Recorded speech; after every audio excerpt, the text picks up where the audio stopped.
You might have heard of the record-breaking Tony Award-winning Broadway production Wicked. But did you know this sensational musical is based on a captivating novel that reimagines the story of the Wicked Witch of the West? Today, we have the brilliant mind behind that novel, a celebrated author whose works breathe new life into classical tales. He's not just a novelist, he's a pioneer in the children's literature and the co-founder of the Children's Literature New England Incorporated. Get ready to be spellbound as we dive into the magical world of Gregory Maguire. Thank you. I'm so glad to be here. Wicked has become a cultural phenomenon, both as a novel and a Broadway musical. Can you share what initially inspired you to reimagine the story of the Wicked Witch of the West? Yes, Christopher, I can, and I'll try to do it briefly. I'm not known for being brief, but I'm working on it.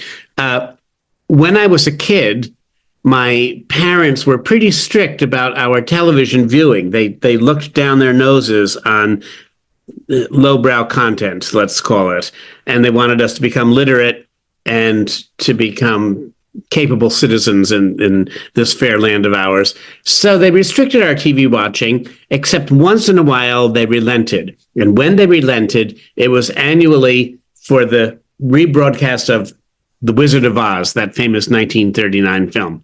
We watched it every year, roughly at the same time, on a calendrical regularity, just like Christmas and New Year's and Halloween come along every year at the same time. So too did this movie come along, and it seemed to be part of the constituent of our childhood. The story of Dorothy being whisked off against her will to Oz and having to try to find her way back seemed like a metaphor for any child who is going to be called to venture out into the wide, dangerous world and try to retain some sense of their character and hope that the strength of their character will help them when they leave their parents' home, even if unwillingly. So it's a metaphor for childhood, and we loved it, and we played in the backyard. I just noticed across the room a photograph that I hadn't seen in a long time. I'm going to see if it will show. Here is a picture of how old I was when we were watching The Wizard of Oz on TV. So I am that one. I am the little boy picking his fingernails, and those are my young brothers and sisters playing outside our house. I know. So you were around 4th or 5th grade? I'm not even that old. No, I was more like 2nd grade or 3rd. Oh, really? Yeah, and the TV show would be on. The movie would be rebroadcast, I mean, and there'd be the singing, and there'd be the lion and the monkeys and the witch and the tornado. And I used to organize my brothers and sisters, whom you just saw, in our backyard and play the film, play the story the next day. We were so excited by it, we acted it out. And I got the neighborhood friends to act it out too. So in a way, I was playing with this found material by the time I was about 7 or 8. It just seemed available, and I was an inventive kid, and I was always making up schemes for us to do. Let's put on a play. Let's do a circus. Let's have a jumping competition. Every family has an idea kid, and I was the idea kid in our family, and I made everybody do what I wanted them to. So in a way, playing with story is a talent I developed, or a habit I inculcated by the time I was about 7. I think all kids do. I mean, if you see 2 kids sitting at the bottom step of a stoop in Queens, and one of them is saying, they might be 4 or 5. One of them is saying, "You be the grandmother, and I'll be the baby." And then, they're playing. They're playing with found materials. They know something about grandparents. They know something about babies. And then they go at it. They don't make up any more plans than that. They just select identities and improvise, sort of like Second City, And so we had the identities given us, and I improvised. I told my brothers and sisters who they should be, but they had kind of free range to wobble around within the characters. And sometimes I would mix up the plot. I would say, okay, we're going to do this again, people. People, listen up. We're going to do this again. This time, Charlie has arrived from next door. We're going to run through it again. He can be Captain Hook. And my brothers and sisters and some of the neighborhood kids would say, Captain Hook, he doesn't belong in this story. And I would say, excuse me, it's my story now. If I say Captain Hook can be here, he can. And he's going to arrive and he's going to fall in love with the Wicked Witch of the West and they're going to get married. And then we'll see what happens. Well, you do just the tiniest little tweak of business on a pre-existing story, and the story can't remain the same. It actually becomes something different. It has a different emotional impact, a different moral impact, and a different narrative path, a different narrative arc. It ends someplace differently than you thought it was going to end. So the real answer to your question, Christopher, is I started playing around with the story when I was about 7, but I didn't really decide to try to write it as a book until I was in my mid-30s. I was about 35, 36, and I thought enough things had happened to me as an adult by then that I thought life is really sad and puzzling and occasionally hard, and occasionally people betray you. And I was asking myself the question, if somebody that you used to love has set out to cause you harm, when did that inclination to harm begin? Was it always there and I just never knew it, or I couldn't see it, or the right trip factors hadn't occurred to make it spontaneously combust? Or do people really change? Can something actually happen that changes your very character? That's a question I set out to explore in Wicked. And that's what the Broadway play explores too. And that's what the movie that's coming will explore as well. That was the basis. Using The Wizard of Oz was just kind of fun. The intellectual question is, where do our motivations come from? Are they inherent, or do they develop and grow organically as we develop and grow organically? I'm a person who was raised in libraries, and as I told you, I was not allowed to watch much TV. But The Wizard of Oz was one of the few stories I got, that and maybe Peter Pan, from the movies first. And I then went and read the stories when I was able to go to the library by myself later on as I got a little older, because we didn't have a local library within walking distance of our house when I was that young. So when I got to the library and I read the Wizard of Oz, I could see, oh, wow, the story in the book and the story in the movie they have some of the same characters, but they're not exactly the same.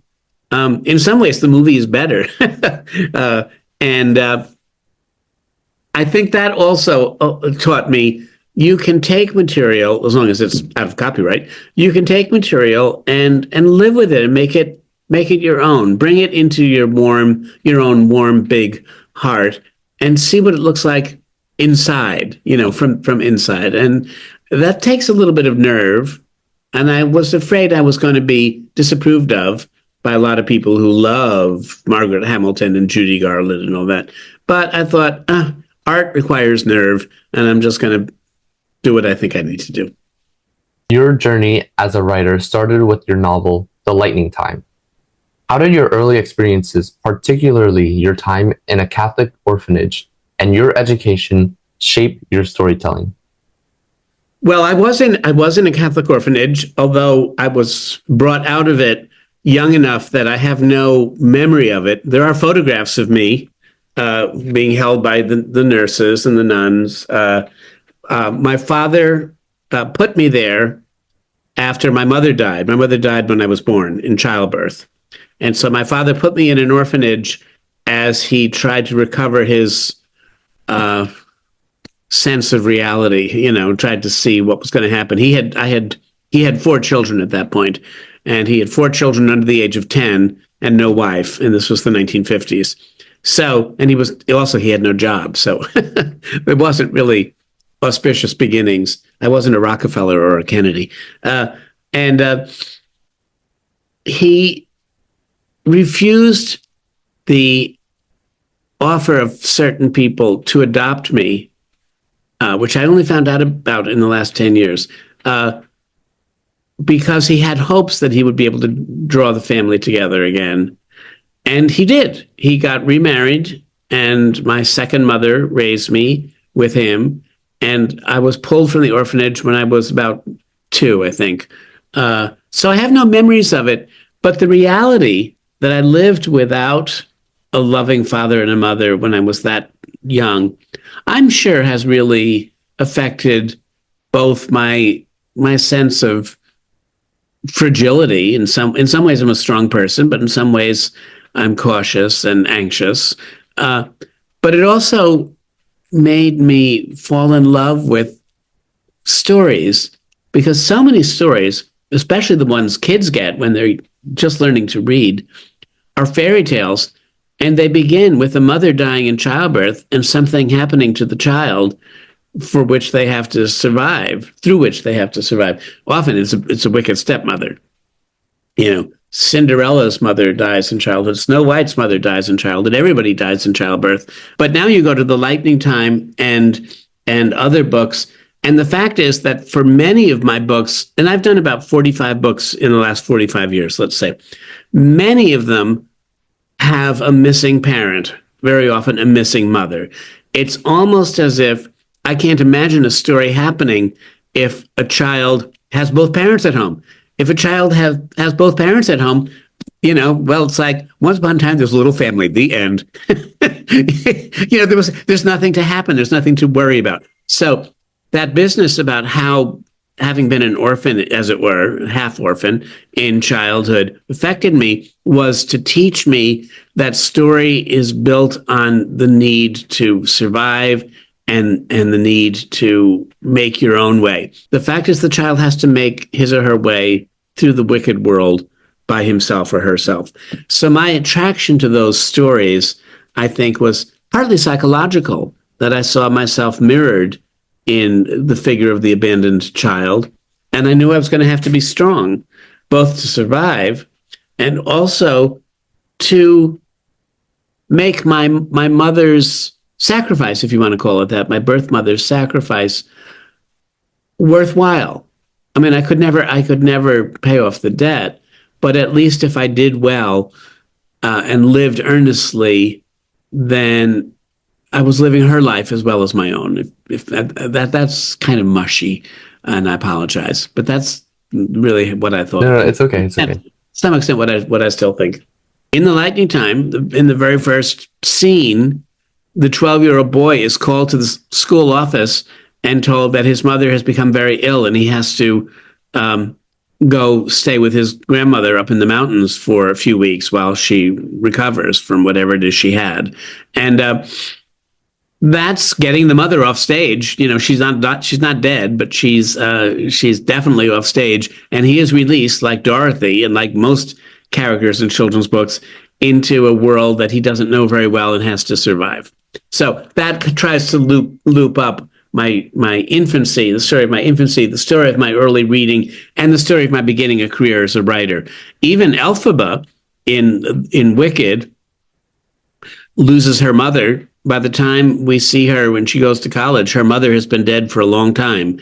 And so she's an orphan. She's a half orphan, the way I was.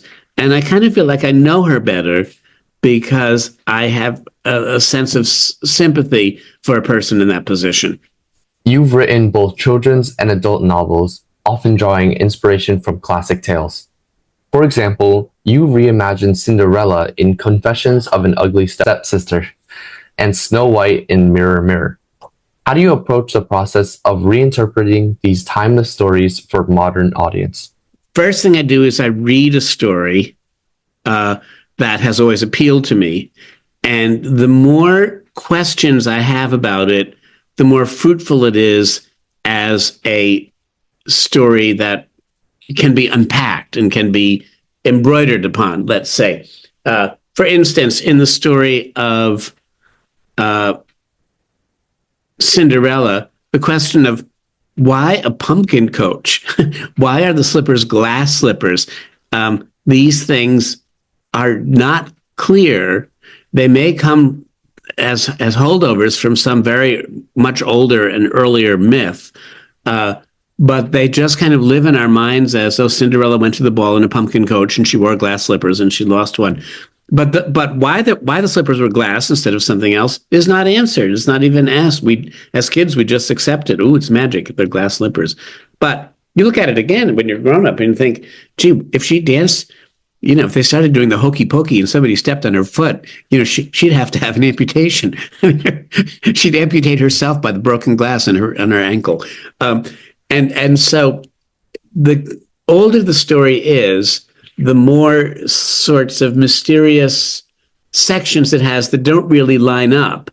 And therefore, that makes it easier for an author like me to walk in, look around. It's like buying a house that's a fixer-upper. You look around at this old story and think, well, this story's got good bones, but I think I could push out that wall and I could put on a new front porch and maybe add some dormer window. You can work with it if it has good bones.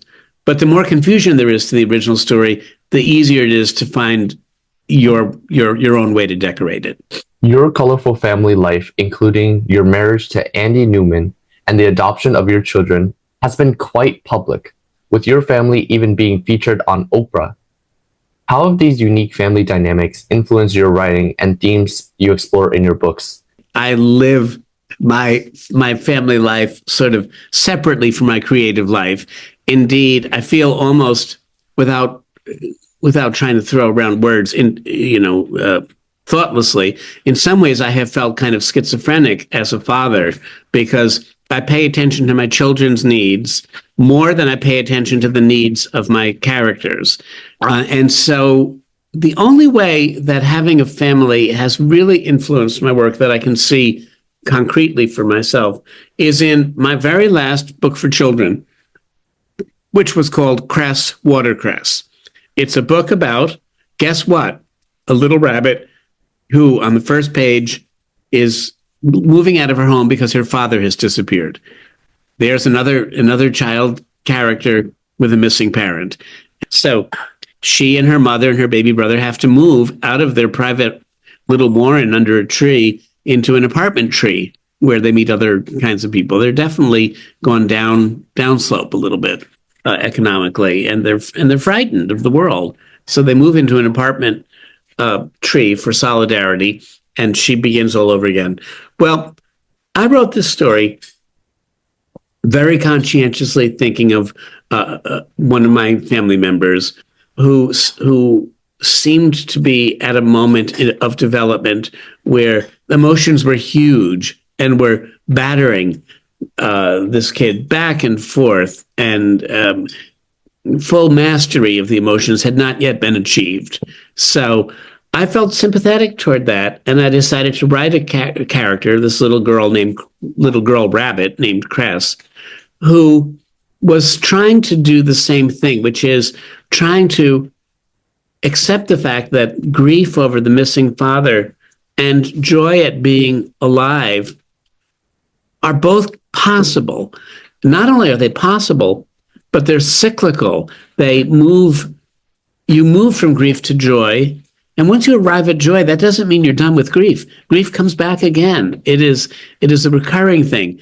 That is one aspect of emotional development that I think is not often brought to the attention of the young. And I think it would be healthier if it were. And that's why I wrote Cress Watercress, directly to speak that message to myself, and maybe somebody young would read it and say, oh, this, even if they were just taking it in subconsciously, would say, well, this makes sense. I feel good today. I didn't feel good yesterday. I might feel bad again tomorrow. But that's normal. That's not, I'm not sick. I'm not even suffering. That's just how it works. And that's what I wanted to say. So my family life did bring that story into me. And even though, you're all grown up, I think you would like this story yourself. So you should go see if you can find it. It's called Cress Watercress. Your most popular book, Wicked, has faced some book ban challenges over the years. What was your reaction to learning that this book may be banned or challenged? I will be very honest with you. I do not believe in book banning. And one of the reasons that I have been successful in my life is that my parents did not editorialize about what books I might read from the library, nor did my teachers. Even though We were strict and old-fashioned and conservative. They believed in the liberty of the mind, and I have taken the liberty of the mind as a great virtue in our society to champion. That said, and this is my honesty part, I wrote the book Wicked for adults. I didn't write it for a crossover audience, but I didn't expect young people to pick it up the way they did. And that's partly thanks to the Broadway play. I mean, the book had already been enormously successful before it opened on Broadway, but it just became 4 times more successful once Broadway happened. And I put things in the novel Wicked that I would be uncomfortable having my kids read at the age of 12. I don't know that I would suppress them from reading it. I think I wouldn't have done, but I certainly didn't write it with them in mind. And so I do think banning is one thing. Banning a book and saying nobody can read it is, I think, a great danger to our society. But I think a parent saying to his or her child, you know, honey, I'm going to ask that you wait a year before you dive into this. I've had a look at it, and I think you need to grow up a little bit more before you encounter some of this stuff. I think that's a parent's prerogative. I don't think it's parent's prerogative to say, that's what I think about my child's reading, but I also am going to insist that your child, obey my restrictions and my sensitivities. I don't think that's right. So, of course, I am against book banning of all varieties. As we wrap up, what advice would you give to aspiring writers and storytellers who are looking to make their mark in the world of literature? You can't make your mark by writing, King Lear, your first try at the computer. You have to grow. You have to start someplace. You have to find a starting point and move. And I found in my own life that I had 2 starting points. One was the vigorous amount of reading I did as a kid from the public library, almost exclusively. And the second thing was that I had a very small allowance, but I saved my money and I went to the local stationery store and bought myself a notebook, a spiral-bound notebook with a metal that coils down the side, like a school notebook, I guess is what we would call it. And I began to keep a journal when I was about 12 or 13. I got the idea from a children's novel called Harriet the Spy, where Harriet the Spy kept a journal and wrote down everything she thought. And I thought, well, that must be a way to become a writer. I need to write down everything I think so that I know what I'm thinking. And you know what, Christopher? I began that journal almost 60 years ago, like 58 years ago, and I'm still keeping it. I don't keep it every day, and I don't write in it by hand anymore, although the same book? No. I have a pile, literally 57 handwritten notebooks. Oh, wow. 57 handwritten notebooks. And then when my stepmother died about 12 years ago, I finally converted to keeping a journal on the computer instead of by hand. And that was because I was driving back and forth to take care of her business for so long that it just became easier. But here's the answer to your question. What tips can you give?